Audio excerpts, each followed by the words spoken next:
Hello. Oh, I've already pressed the wrong button. That's a really good start. Hello and welcome to my first live stream in a bloody long time. And because I'm going to try and be clever, hello. Right. I'm also live.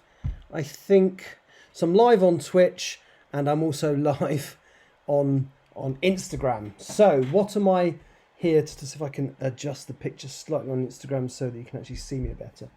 So what am I here to do today? Well, I'm here to kind of give you an update on where I've been with my writing in the last couple of months. Not in the greatest place, but then I suspect an awful lot of people aren't in the greatest place at the moment. So, it is what it is. So yes, I'm effectively here to update you briefly on what's going on with Empress of the Trees, and then to announce my NaNoWriMo project for this November, which is only in a few days' time. And if I'm honest, I actually thought I wasn't going to be taking part in NaNoWriMo this year because I didn't think I was going to be ready. I didn't think I had any ideas. So to give you an idea, Empress of the Trees, although I started writing it in November, I very much planned it, did a lot of reading in advance, and I kind of got the idea I think it was in July or August. And I certainly remember being in Singapore in October, doing lots of reading up on some of the material that I had planned for the book. But so that's kind of on pause at the moment because, oh, hello. I've actually got somebody watching me on, which one is it? It's on Instagram. Hello. So that project is now being paused. I kind of rewrote the last third of it, or I came up with a new plan for the last quarter of the book. Something happened between two of the characters which I wasn't expecting, which actually made the story much better, but it meant my plan for the last quarter of the book was completely and utterly useless. And I tried to wing it for a while and just keep writing, even though I needed to rewrite my story plan, but it just stopped. So in the end, I didn't write any more of that. So that kind of leaves me where I didn't really want to be at the beginning of November. I wanted to have completely finished the first draft of Empress of the Trees. I haven't. I wanted to completely finish the fourth draft of the English Hikikomori. I haven't. The only thing I have done is got myself into a place to actually start a new project for November. So I'm going to try something incredibly silly and a bit of a difficult ask. So I'm going to try and write the entire first draft of this new project in November and December. It's a much shorter story, so Empress of the Trees is likely to be upwards of 450, 500 pages when it's finished. I'm only aiming to make the new project about half that. So in theory, I can definitely write it in 2 months, but we'll see if I actually do or not. So the new project, the one I've decided to start writing in November, so in 3 days' time, is called The Artist. And it's about an ancient kind of immortal creature, human-looking man with kind of magical powers. I haven't gone over a lot of the detail of this in my head, who basically has this habit of kidnapping women and painting them, but as he paints them, he traps them in the picture. So effectively, they disappear. They never see their loved ones again. But he's been doing this. We don't know at the beginning of the book, but by the end of the book, you find out he's been doing it for centuries, if not millennia. So there's a point where they discover that some of the he's actually been around since pre-Roman times. So the opening chapter of the book is about this. Is set in 1915, and it's this young girl called Molly seeing her sweetheart off on the train to go to France to fight in World War One, and this guy is sort of observing her and watching her, and nobody, he's not up to no good. We don't really know what's going on, and he goes up to her when she's crying after she's kissed her boyfriend goodbye and stuff, and she's all distraught, and he goes, look, I'm an artist, take your mind off it, I'd really like to paint you. So he takes her back to his place, and she's never heard of again. You get basically her mum then goes round the boyfriend's house to ask the boyfriend who's gone to war, ask that person, oh, have you seen Molly, do you know what's going on? And that's all you see, and the rest of it then set in the modern day. So Oh, and then there may be flashbacks to other characters, but it's basically set in the modern day. I mean, and this is very, very loose in my head at the moment. So, your main character is a girl at university. She's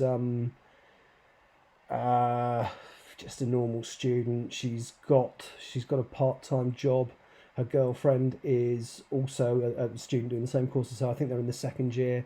They met the previous year. Their relationship's not in a great place, so they're not kind of they made the mistake of moving in together at the beginning of the second year at university, and it appears that like dating is very different to actually living with someone, and neither of them are really. It's not really working for either of them, and they're on the verge of splitting up. You know, they're not. It's not going to be acrimonious. They're not going to be nasty to each other, but they're not best mates anymore. Anyway, so I haven't even got characters' names, which I'll have to decide in the next 2 days. But the main character, she works in I'm not going to name any brands because I've made the mistake of doing that in the past and then had to edit it. But she's going to work at like the equivalent of a Tesco Express or a Sainsbury's Local or something, like a little local supermarket. And her other half is going to be working at a pub. And her other half basically tells her one evening when they've got home, they only work at weekends or a couple of evenings a week, but she's just saying, God, there was this really creepy guy at the pub today, and he just sat by himself with a notebook and just kept looking at me, and I don't know what the hell's going on, but it's freaking me out. And then on a second night, she says, oh, bloody hell, it was weird. He actually started talking to me, and I don't know what's going on, but I don't like it, and I don't like him, and it's not very pleasant. So, and then another week or so down the line, the main character's at home, and she gets a phone call from a girlfriend at 10:30 and says, look, he's here again. It's scaring the shit out of me. If you get out of work sorry, her girlfriend's at work and just finished work. She goes, if you've got time, can you walk over to the pub and walk me home? Because I don't want to walk home by myself because this guy's really creeping me out.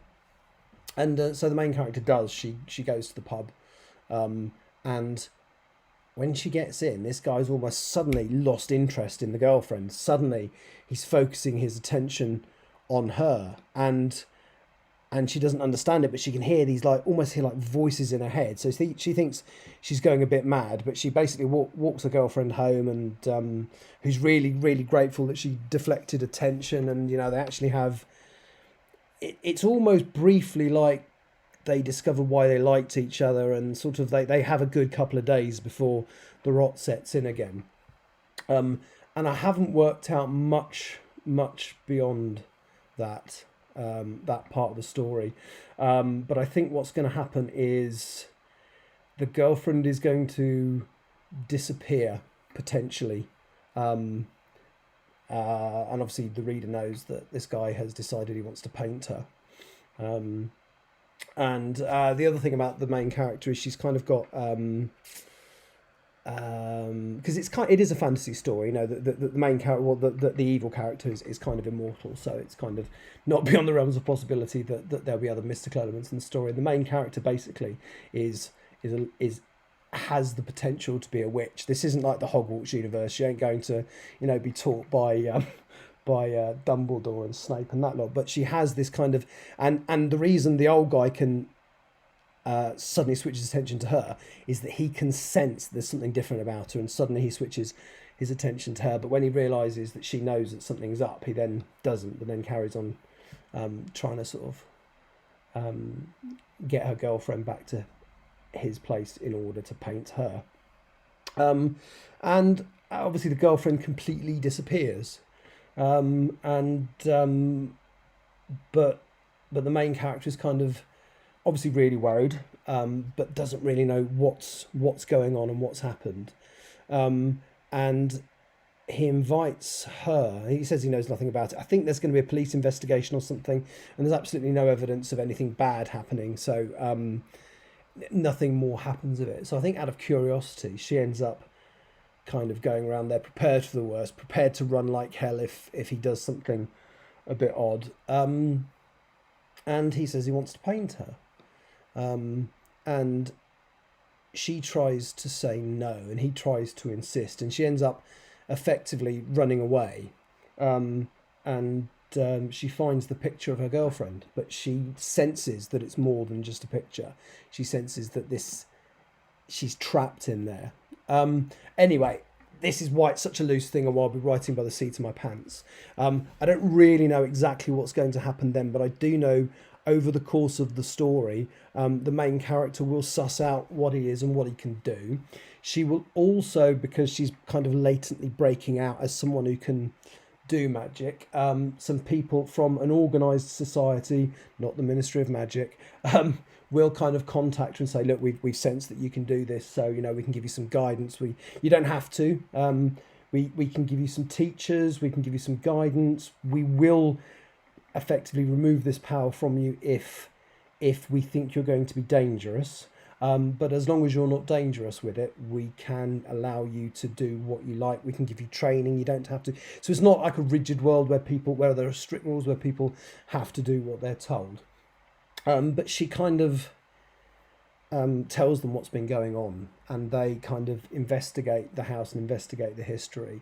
And there's some kind of big showdown. He eventually gets trapped in the painting. This is giving the whole story away. He eventually gets trapped in a painting as well, and it ends with them discovering a vault full of pictures, and we're talking thousands of them dating back thousands of years. And there's oil paintings, pencil drawings, chalk drawings, just dating back a very long time. And the main character finds the picture of Molly and not really know what she's doing, kind of touches it, and Molly falls out the painting. Now this might happen because the order in which things happen might be different. I think there's a possibility Molly will appear before the magician, the artist, actually gets trapped in his own painting. And I think he is quite upset because he did some quite unpleasant things to Molly before he trapped her in the painting. And again, I don't want to get too dark, but you can kind of guess where it might be going. And when she tells the main character kind of, oh my God, he's probably done this to my girlfriend as well. Jesus, this guy's basically a serial offender throughout history. And so the kind of the Minister of Magic, whatever I'm going to call it, they kind of determine once he's been trapped in the painting that's it. They need to store the painting away in a vault somewhere where no one can get to it. Gringotts maybe, I'm joking. Store it in a vault somewhere where no one can get to it. Run by goblins maybe, I'm joking. And just store it. But I think when the main character finds out what's happened to Molly, she's obviously very upset and worried about what's happened to her own girlfriend, and ends up burning the picture, just destroys it.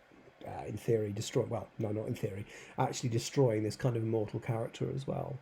And then at the end, the epilogue will be they find this vault in his, because he's been around for centuries, and although he recently, because of computer technology and stuff, he's having to change his name and do all sorts of bits and pieces to hide the fact that he's got a continued existence. They do find a vault in one of his properties, and it's just got these thousands of these pictures,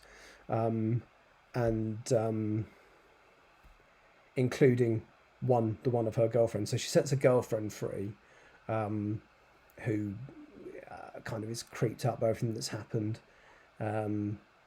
Doesn't remember anything bad happening to her, but doesn't want to get back together with the main character.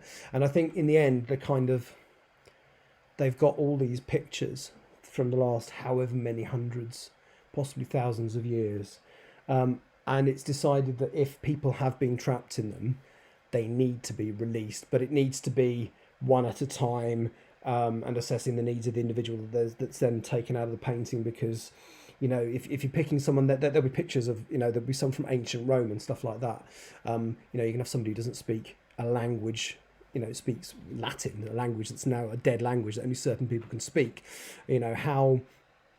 How right is it to bring them into a world they don't understand? Molly is struggling, but you know, even in her time there are movies, so when she sees a television she just thinks it's a fantastic colour movie screen, you know, so there's things that she can relate to in the modern day. You know, mobile phones are mobile phones. She understands what a telephone is, even though her family were too poor to have one. So she's not so, even though she's over 100, been missing for about 105 years, she kind of can relate to things that she sees. You know, there are the occasional cars around. There were some aeroplanes in World War II. So, you know, when she sees, well, it would have been a jumbo jet, but there aren't any anymore. So say when she sees an Airbus A350 for the first time, she'll be like, wow, that's huge, but it's something she can relate to. Whereas you bring somebody back from, you know, the year 400 or 300, you know, Roman times, they're not going to be able to. So I think the book's going to end with a discussion about how they're going to rescue the people that are trapped in the other paintings. And then it could go on, there could be more. If I can think of interesting stories about other characters that could happen, then maybe I will follow that up with something else. But yeah, so that's it. So whereas last year when I started writing Empress of the Trees, I had a detailed chapter breakdown for the first half of the book and vague ideas about the rest of it. I've got a detailed chapter breakdown about the first 3 chapters of this thing, and then I'm literally going to wing it. I don't even have a first name for my main character.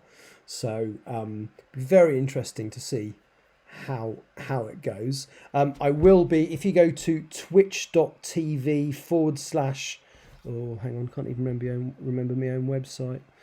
Hang on, this isn't very clever, Andrew. I should have looked at this beforehand. And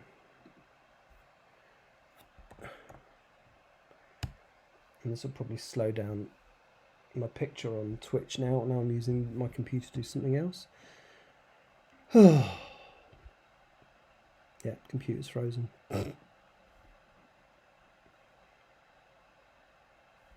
So if you go, oh, hang on, haven't I got it on? Haven't I got it on here somewhere? Hang on. Full screen. So if I take off, oh no, because it's on Twitch, so why would I have it? No. So prepared. Right.